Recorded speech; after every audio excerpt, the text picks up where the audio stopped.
ලංකාවේ passport application එක ගන්න පුළුවන් තැන් මොනවද? ඊට අමතරව ඒක පුරවගන්නේ කොහොමද කියලා මේ වීඩියෝ එකේදී ඇතුළත් වෙනවා. ඔයගොල්ලන්ගේ ටවුන් වල තියෙන කමියුනිකේෂන් හරහා ගොඩක් වෙලාවට සාමාන්‍ය ප්‍රමාණයේ කමියුනිකේෂන් වල මේ ඇප්ලිකේෂන් ෆෝම් එක ගන්න පුළුවන්. නැත්නම් පාස්පෝර්ට් ඔෆිස් හෝ ඒ වගේ ශාඛාවලදී මේ ආයුධම් පත්‍රය ගන්න පුළුවන්.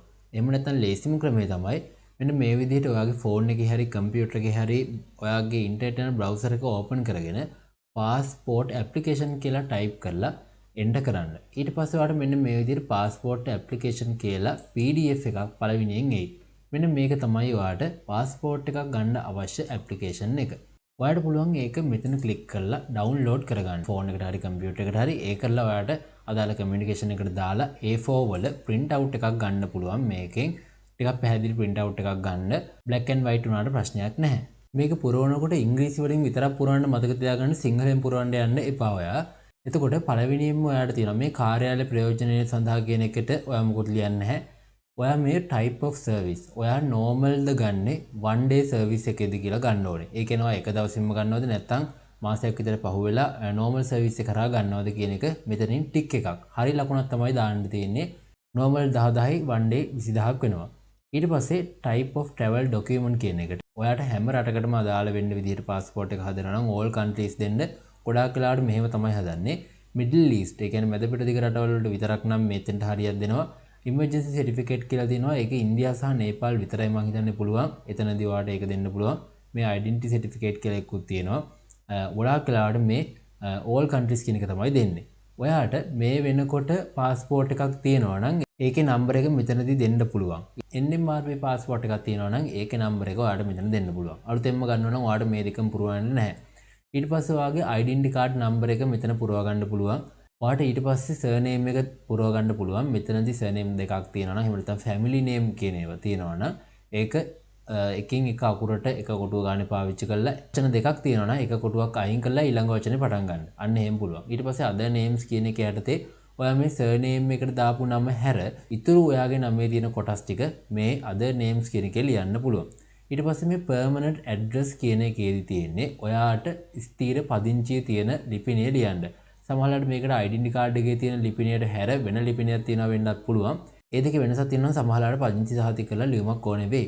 මේ surname කියන එක යටතේ ඔයා කසාද බැඳපු ගැහැණු කෙනෙක් නම් ඔයාට බැඳලා පස්සේ එන නම මෙතන පාවිච්චි කරනවා නම් ඒක ගැටලුවක් වෙන්නේ නැහැ. ඔයාට marriage certificate එකේ copy එකක් දෙන්න වෙනවා. ඔයාගේ identity නම නැත්තම් මේ වෙනකොට. ඊට පස්සේ district එක. ඔයාට අදාළ වෙන district එක මෙතනින් පුරව ගන්න පුළුවන්.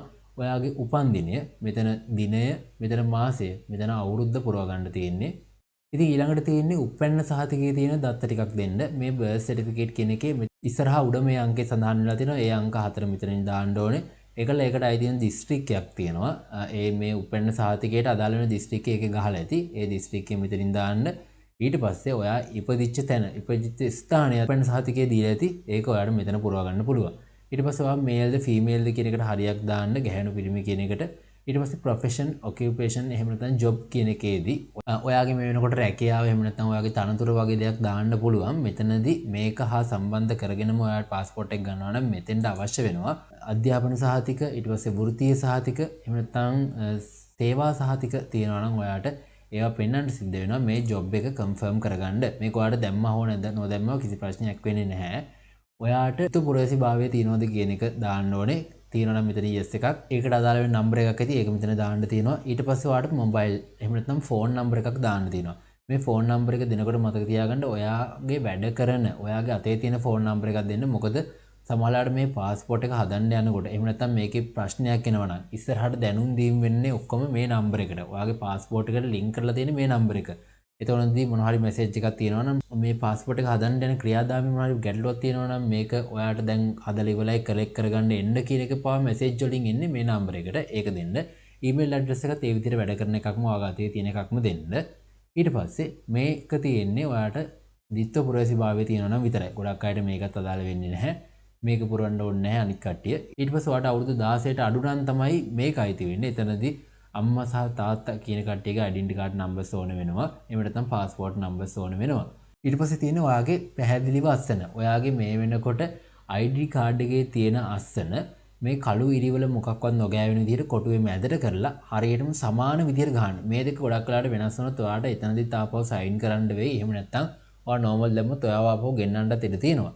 ඉතින් ඒක නිසා මේකේ හරි සමානව හරිම අස්තන ගහන්න මේ දෙකට ගැලපෙන විදිහට ID එකත් එක්ක බලලා. ඊට පස්සේ ඔයාලට තියෙනවා මේ ෆෝම් එක පුරවපු දිනේ දාන්න. ඊට පස්සේ ඔයාට ආපහු මෙතන අස්තන ගහන්න තියෙනවා. මේ තුනම අස්තන සමාන විදිහට ගහන එක හොඳයි ගොඩාක් දුරට.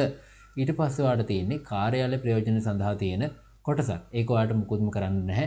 මෙන්න මේ විදිහට තමයි ඔයාලට මේ ඇප්ලිකේෂන් එක පුරව ගන්න තියෙන්නේ. මොනවා හරි ප්‍රශ්නයක් තියෙනවා නම් කමෙන්ට් එකක් දාන්න. මේ විදිහට පාස්පෝර්ට් එක හදාගන්නේ කොහොමද? ඒකට යන්න ඕනේ කීයටද? කොහෙදද ගන්න පුළුවන්? අවශ්‍ය වෙන ඩොකියුමන්ට්ස් මොනවද? ඒ හැමදේම අපි වෙනත් වීඩියෝ එකක දාලා තියෙනවා.